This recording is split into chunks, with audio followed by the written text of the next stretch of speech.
Hey, I'd like to welcome you to another episode of Mission Matters. My name is Adam Torres, and if you'd like to apply to be a guest on the show, head on over to missionmatters.com and click on Be Our Guest to apply. All right, so today I have Tom Stevens on the line, and he's a CEO of Tombot Inc. He's also going to be a speaker at the upcoming Newport Beach Investor Conference that we've been covering for Brad Turner and his crew over there. That's going to be taking place on Thursday, March 21st. So we'll get into that as well. But first thing first, hey, welcome to the show, Tom. Thank you, Adam. Very nice to be here. All right, Tom. When I was doing kind of the research for this interview and looking things up, I saw I went to your LinkedIn, of course, which for everybody listening, I mean, it's pretty straightforward. You type in Tom Stevens, Tombot, and it'll pop right up. And I saw some renditions and everything else on there. And I just have to ask, where did this idea come from? In 2011, my mother was diagnosed with Alzheimer's dementia, and I had to take away her dog for safety reasons. I looked around for substitutes for live animal companions. She hated everything that I brought home. And so I realized at that time that there was a gap in the market. Would you call yourself, and I'm looking at your background here, would you call yourself a serial entrepreneur or a natural-born entrepreneur? Because sometimes you come up with an idea, but it doesn't mean you follow through. How would you categorize yourself? Well, I'm fortunate that I've had the experience of building a previous startup with a couple of partners. I'm not at my core really that risk loving, but having the right people around me sort of encouraged me to take this chance. My two Tombot co-founders and I built a prior startup into one of the world's largest litigation automation companies. And we had an exit in 2011, which gave me the freedom to think about other things. And my mother, of course, gave me my new mission. Wow. What an amazing story. And I asked that question because I'm risk adverse as well. So when I looked at your background, I'm like, from this to then Tombot, I'm like, that's a leap, but I can see when a mission hits you that personally, was that kind of the moment as you started doing your research and otherwise, you're like, I want to solve this problem, for others as well. How did you know it was the idea, so to speak? Well, it grew on me over time. So my mother and I had a very close relationship, but the day I took away her dog, which was several very tough decisions downstream after her diagnosis of Alzheimer's dementia, it really destroyed our relationship. Every day was, where's my dog? Why can't I have my dog? When am I getting my dog back? And really just purely out of selfish reasons to try to salvage our relationship, I started looking into this much more closely. It ultimately led me to going back to school and getting a master's degree from Stanford University. And it was really through that process where I came to appreciate this wasn't just a unique situation for my mother, but for over 1 billion people that have some form of serious mental or physical health adversity that prevents them from safely or practically caring for a live animal. And so I realized if I could help my mom, I could probably help a lot of other people too. Amazing. And as you were going through, let's just say, this journey of exploration, and if I'm off on this, then please correct me on the term, but I would say on robotic animals, for treating mental health and maybe other things. Is that how I would say that? Robotic animals, or? Yes, exactly. So there's been the orientation about this was really trying to figure out if an artificial animal, if some sort of substitute for a live animal, could have similar impacts on that person. And there's a lot of research around this area, around emotional attachment. Certainly, most of us that have kids are familiar with emotional attachment objects, whether that's, a favorite stuffed animal or a blanket or something else. I have a 6-year-old now, and my 6-year-old is inseparable from a little teddy bear doll, which is, kind of annoying when he's coming everywhere with my son. But there is a lot of science, a lot of study that's been done on the neurochemistry of what's going on there. And we end up, just to get into those details, so human beings have evolved a neurochemical system for taking care of babies. Human babies are born altricial, meaning that if we leave them alone, they'll perish. unlike a hoofed animal like a horse or a cow or a deer who's on its feet within 30 minutes or so and able to flee predators not long after that, if we leave the babies alone, their likelihood of survival is not good. So we need to take care of it. And the reason for that is we birth babies prematurely. Our brains, if they were to grow to full maturity while they were still in the mother's uterus, would not be able to get out successfully. So humans give birth to premature babies that need a lot of care. And humans have developed a reward system for taking care of babies. It's very powerful, and I can get into the science behind that further. But what's interesting, and what I really didn't understand, despite having animals my entire life through my mother, is that human beings have been selectively breeding dogs for thousands of years to imitate the traits in human babies that cause us to want to care for the babies. And so very powerful neurochemistry. And so when we think of emotional attachment objects, we're thinking about things that we believe that need care.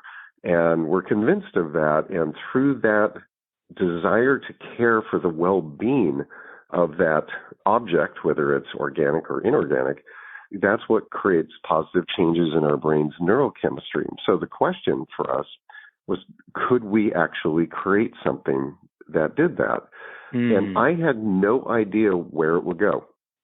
I tried to be as agnostic about it as possible, and I had these ideas in the back of my mind that maybe a robot could play a role, but I really had no idea. And so we ended up teaming up with Jim Henson's Creature Shop to do our artistic design, and they helped us produce 5 generations of high-fidelity prototypes that ended up at the version of the robotic puppy that you see online. Is that the one? I want to just make sure, because I want other people to check this out too. When I look at your LinkedIn profile and I see the kind of brown puppy there, is that the one that I'm looking at?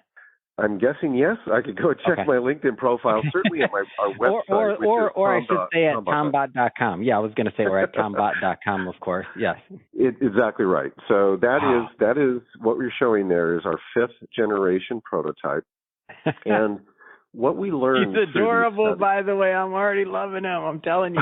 I only saw the small picture, but now I'm seeing him looking at me. I'm like, I want one of these. Go ahead. I can't help it. He's adorable. Go ahead.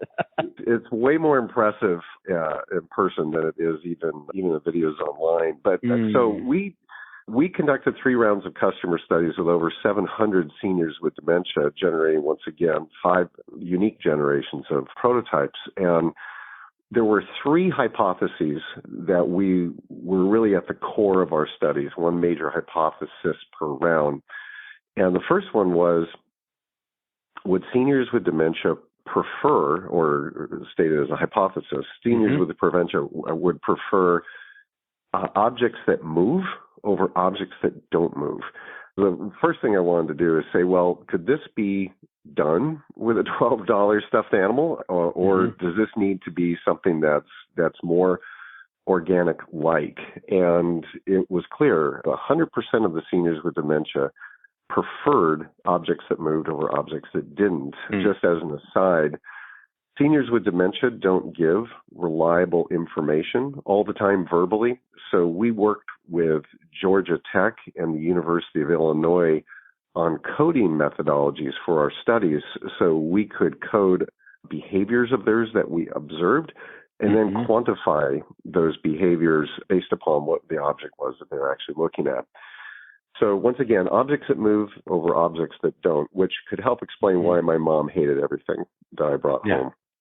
Secondly, objects that look realistic as opposed to cartoon-like or toy-like, which was not really evident to us when we were going into it, but on hindsight, it was. My mother had never walked down the toy aisle at Target shopping for herself. So having something that a senior would not identify with, or put differently, would identify as belonging to somebody else, like a young child, we realized was not going to be successful. So realistic appearance.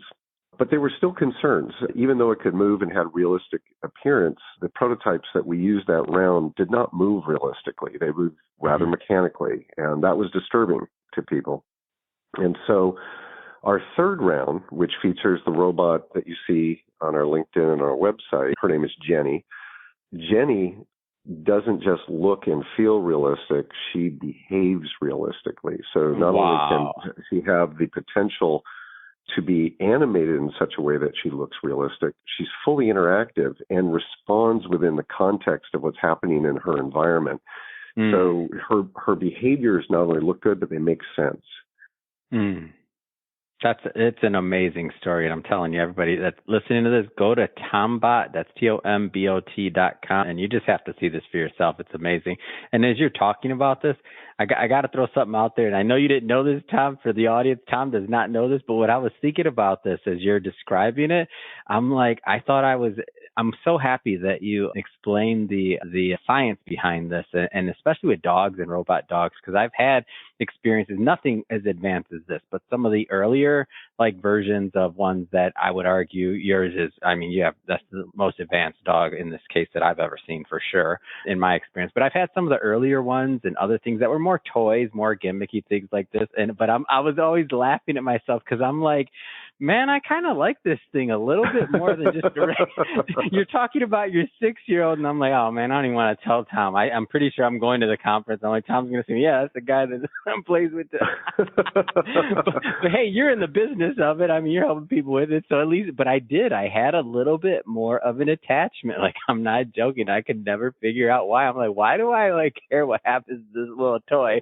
And I'm like, maybe I just was, a little bit closer to that part of the feeling. So I wasn't going crazy. So that's good. Well, I'll confess, Adam, that I'm very similar. We feel more. Well, so we're very empathetic. So we try to read into what's happening with someone or something else and care about its well-being. And then the other thing is just the whole reason why, based here in LA, Hollywood, the whole reason why the entertainment industry exists. We as humans love to suspend disbelief. We imagine that we're in the middle of an action movie or a love story. We give traits to mechanical toys, or in this case, a robotic animal that it doesn't really have, and we like it. We like doing that. In fact, one of the things from an ethical standpoint that we were concerned about when we first started this mission was tricking or being perceived as tricking the seniors with dementia. Could they tell the difference between this and a real animal? And it turns out they can, and they like the fact that it is a robotic animal and not a live animal. Pet ownership rates peak when we're in our 50s and decline about 50% per decade after that. You get to our 90s, very few people in their 90s care for live animals. And the reasons are, first of all, number one, burden of care. It's a lot of work. And so it's not just a commitment. Personally, it's also a lifestyle. Secondly, it's expensive. Americans on average spend about $2,500 a year on a dog because we love them and we want to take care of them and feed part them of the well. family. Yeah, exactly. And thirdly, and this was a surprise, they don't want to grieve for the loss of another animal because, as you say, they're part of the family. And tragically, these family members only live, 8 to 15 years typically. So, that's a great point. See, and it makes so much sense, especially depending on the age, because they're going through that possibly with friends around them, depending on what age they are when this sets in. And otherwise, I could think of as a kid, now that you say that, after I lost my second dog, I really wasn't up for a third one. I was like, I just kind of, and that was just natural cause. These were dogs I had for a long time, but I started pretty young when my parents would get me dogs. And by the time I got to the third one, I'm like, I don't really want to go through that again, actually. And I said no, and they were surprised. It's really rough. I had the privilege of having a mother that was a huge animal lover, and we had enough land to have horses and ducks and geese and chickens and dogs and cats. And through my mother, and then ultimately independently, I've probably had 30 dogs. Even the most recent one that passed away was absolutely tore me up. It's terrible. And we do that because we want to, but at some point for many people, they just don't want to endure that anymore. So what's important for us to convey to the general public is that we're not competing against live animals. We're not trying to displace a live animal from a home, but rather where people have either made a choice to no longer have that live animal, or for whatever reason it's just not safe for them to do that, we're going to fill that void. Where a live animal can be successfully maintained, is usually going to be a better solution than what we can do. But where they can't, we're way better than nothing. We're actually causing these people to be happy and have that companionship that they long for. Tom, what was it like working with Jim Henson's team? I mean, like, does your 6-year-old know who that is yet? Like Muppet Babies? That must have been a kick. Come on. I have to say, my 6-year-old doesn't quite get how special it is. He's been on the tour. I mean, I'm a fan over here. I'm like, oh, Muppet Babies, what? That's who created. Like, that's cool. Go ahead. There's a video on our website. If anyone's interested, go to our website and go to the page About Jenny, and you'll see a video, behind the scenes video, where we interview couple of the leaders from them. These aren't just amazingly talented, creative people.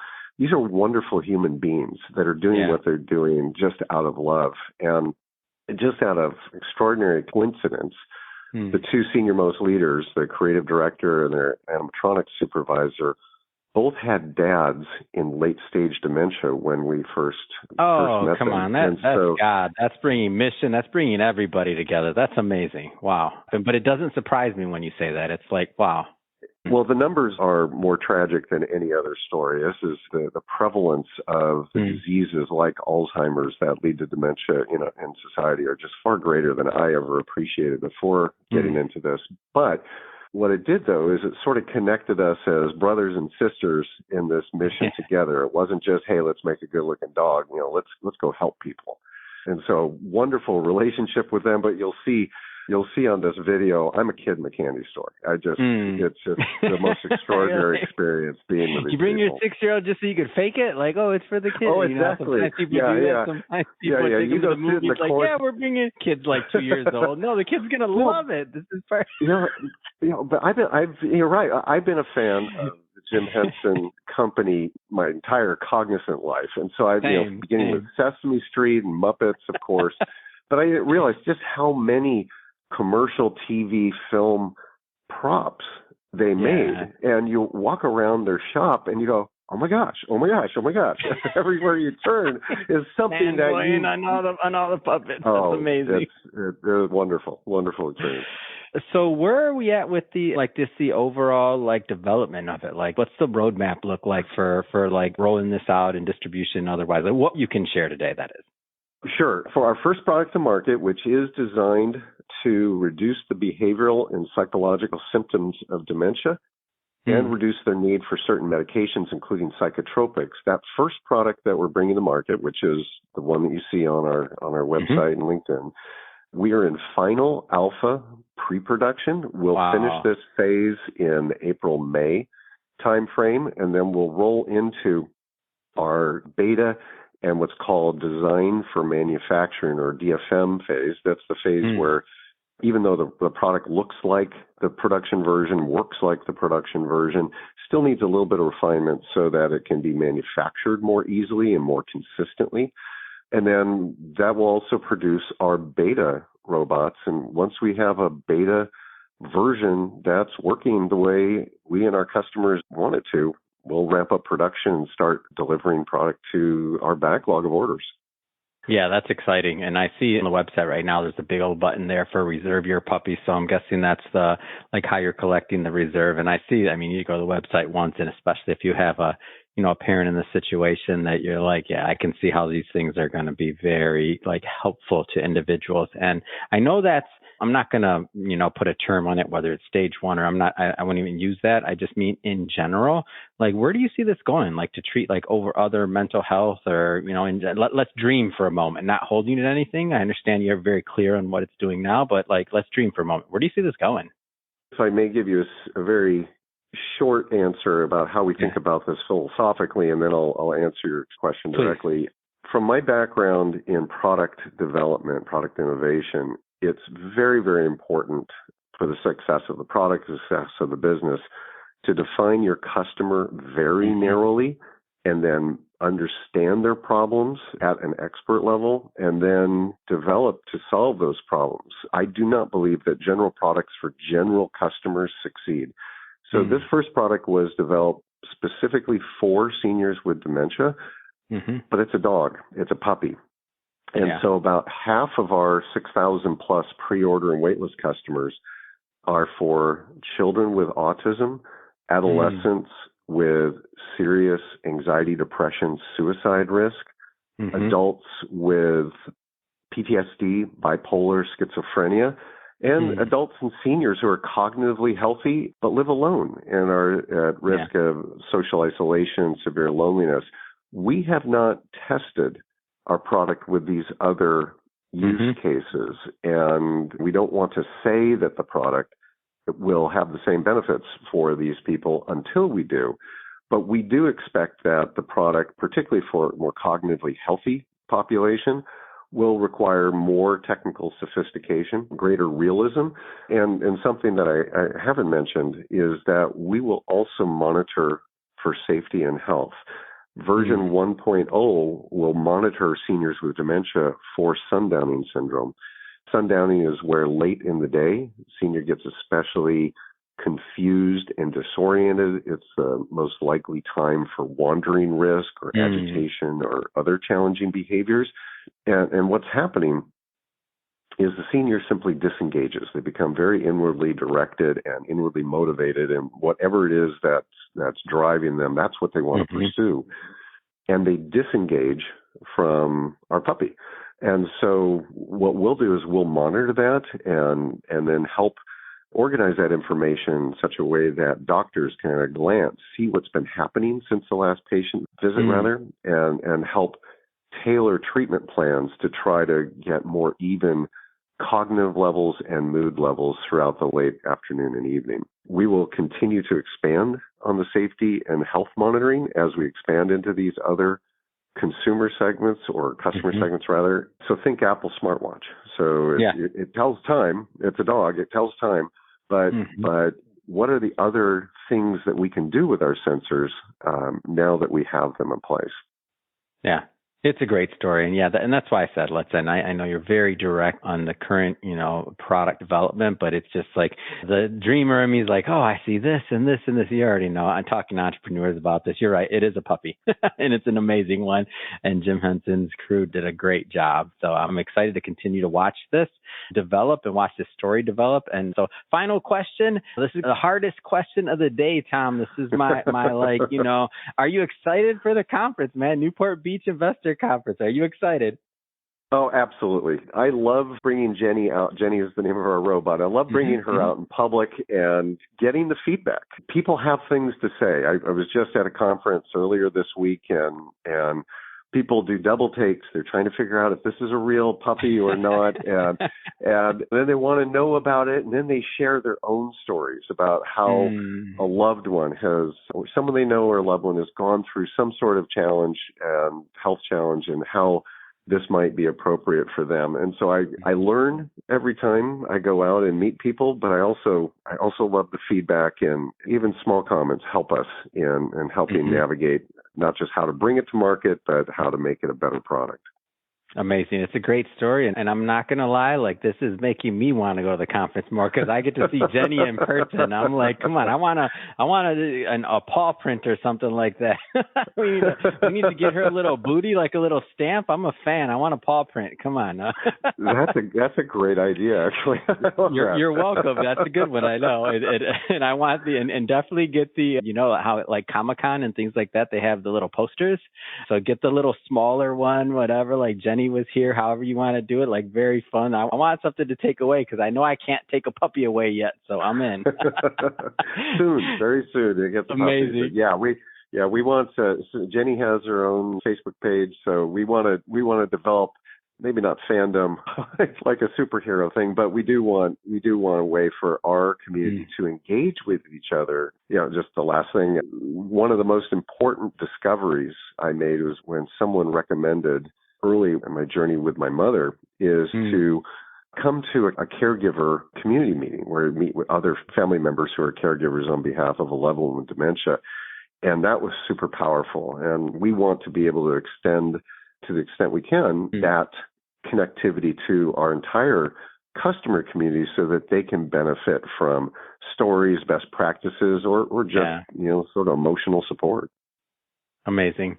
And Tom, first off, great having you on the show. For everybody that's listening, real simple, tombot.com, TOMBOT.com. Definitely go check this out. If you're at the Newport Beach Investor Conference, definitely come meet Jenny in person. And if you're listening to the Mission Matters for the first time, and this is the first time you're with us and you haven't hit that subscribe button yet, this is your personal invitation to do so. Hit that subscribe button. We have a lot more interviews coming up, some great guests, some great entrepreneurs, and great content coming up. I don't want you to miss a thing. And if you're a long-term listener and if you haven't left us a review yet, come on, get that review in there. We really appreciate it, and it helps the show grow. So give us that review. Tom, really, it's been a pleasure having you on the show, and I look forward to meeting in person at the conference. So thanks again. Thank you so much, Adam. Thank you for having me.